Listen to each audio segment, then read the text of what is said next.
Hey yo, hey yo, listen, yo, yo, listen, yo, listen. Selective outrage is a fucking trigger for me. Yo, listen, what I'm trying to tell you. I need you to hit the like button right now. Hit the subscribe button if the word selective outrage is a trigger for you. I need you to fucking smash the like. Listen to what I'm trying to tell you. Yo, listen. I need you to understand this first and foremost. Whenever you hear somebody say that, black people have selective outrage. Listen, that's a 48. Like, understand, it's a weak ass 48 too. Listen, what I'm trying to tell you. And if you don't know what a 48 is, a 48 is a manipulation tactic, a la the 48 laws of power, right? So it's a 48. It's a weak ass 48, right? It usually happens like this, right? Something that happened in the news, something tragic that happened in the news, right? Like a young black person to get killed. Like it happened like clockwork in America. That's like standard issue. Like every 60 days, like on the news, like somebody like just felt like they got trigger happy and they wanted to kill a nigga, so like a nigga dies. Like standard issue in America. Right?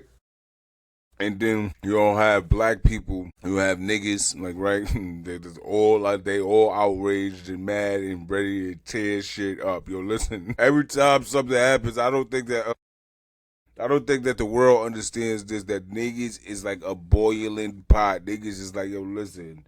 So is y'all gonna let us tear this shit up or not? No, because it's our stuff. You're only gonna tear up your own neighborhoods, and they be right. They be right. So it'd be like niggas just cease and chill, right? Then you have like the black middle class civil rights activist type, and they coming out and they bringing out fucking civil rights lawyers, and then like they over there taking news conferences and they having rallies and they doing all of the shit that they be doing whenever something happens, right?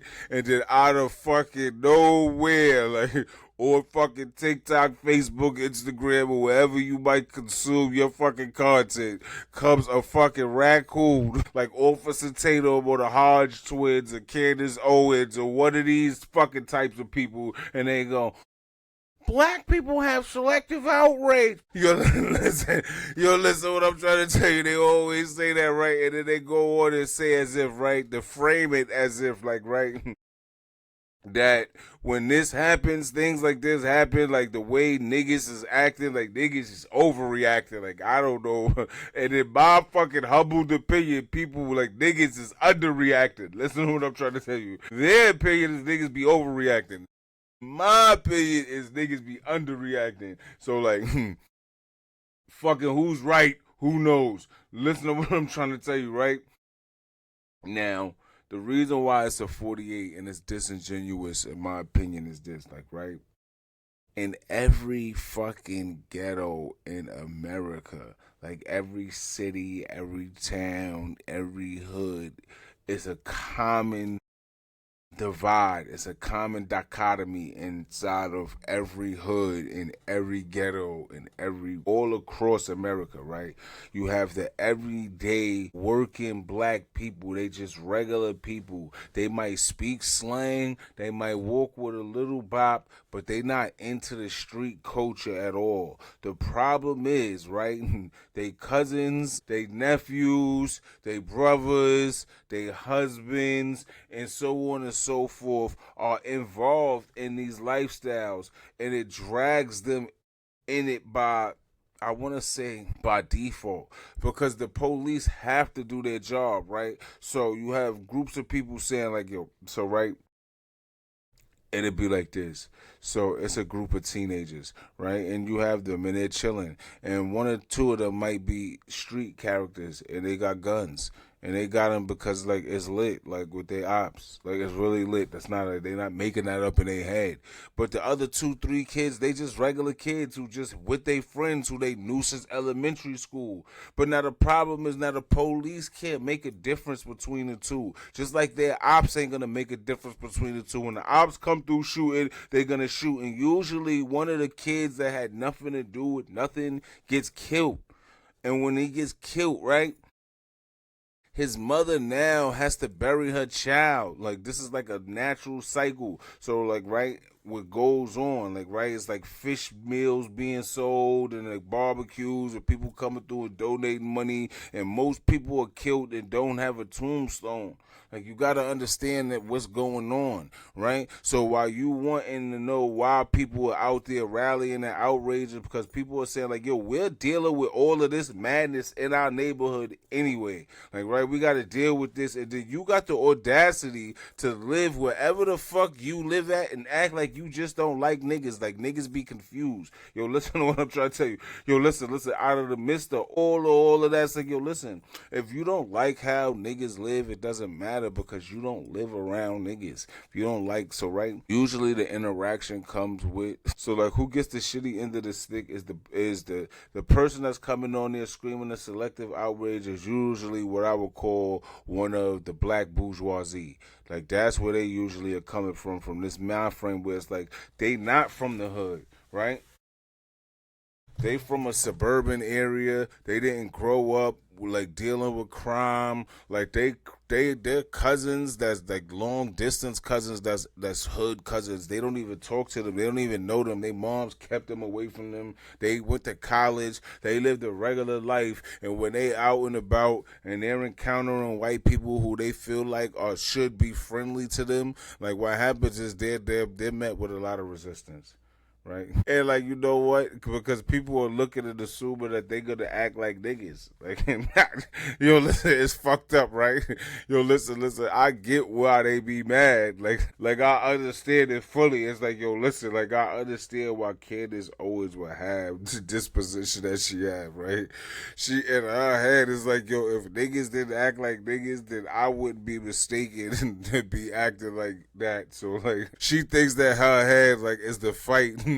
It's like, it's not to fight niggas. Like, we ain't got nothing to do with what you going through. Like, we over here living our own life. Like, right? And I know I'm almost straying off of the topic. The topic is selective outrage and how much it pisses me off. How Charlamagne the God said that shit earlier, like, with dealing with Jay-Z, and it just fucking triggered me. It triggered me because I understand that that's the context that people usually use it in, of what I'm speaking about, right? It's usually one of the black bourgeoisie on the internet, and you would think they Uncle Tom, and they not really Uncle Tom, and you gotta understand what they mad at. Like, listen to what I'm trying to tell you, like, right? So you gotta think of it like this, like, right? I'm trying to like give you the perfect parallel how this works. It's like, yo, listen. It's funny to me, right? Because this is what makes it funny to me, right? Because I could only imagine, like, right, like Carlton, like, from fucking from Fresh Prince of Bel-Air, like, him going like in his Bel-Air neighborhood, like, and like Alpha TV, how they truly would really treat him is a little different. It's like he would have got all types of nigga jokes. Like he would have heard all the watermelon jokes and the chicken references, and he would have been confused. Like, what do you mean? Like, my dad is a judge. Like, we rich. Like, as a matter of fact, I know the best way to explain it. Listen, yo, the best way to explain it is this. Yo, if you watch Everybody Who Hates Chris, yo, Everybody Hates Chris. The way the teacher be making ghetto references to Chris, and Chris be looking at her like she like lost her fucking mind. Listen, yo, listen. That's how the black bourgeoisie is walking through life. Like, right? This is why they have. Let me make sure this shit is still on. Alright, listen, yo. So the reason why they got a deep disdain for niggas is because when they deal like with everybody else, they talking to them like the teacher from Everybody Hates Chris. Like they automatically got this ghetto story, like, and they telling them the worst of the worst, and they looking at them like, what are you talking, lady? I don't even know what the fuck you referencing. And you say it, telling me like, nah, you dragging it. It's like, nah, I know. Like, listen, right? This is like, it kind of like is the same, but it's not. I remember I was in prison. I was talking to my ASAC counselor. This bitch, she like 24, and at the time I'm like 23. So she talking to me like, she's like, oh, you from New York City? Like, you grew up in like some buildings, like some projects. And so I said, lady, I grew up in a house.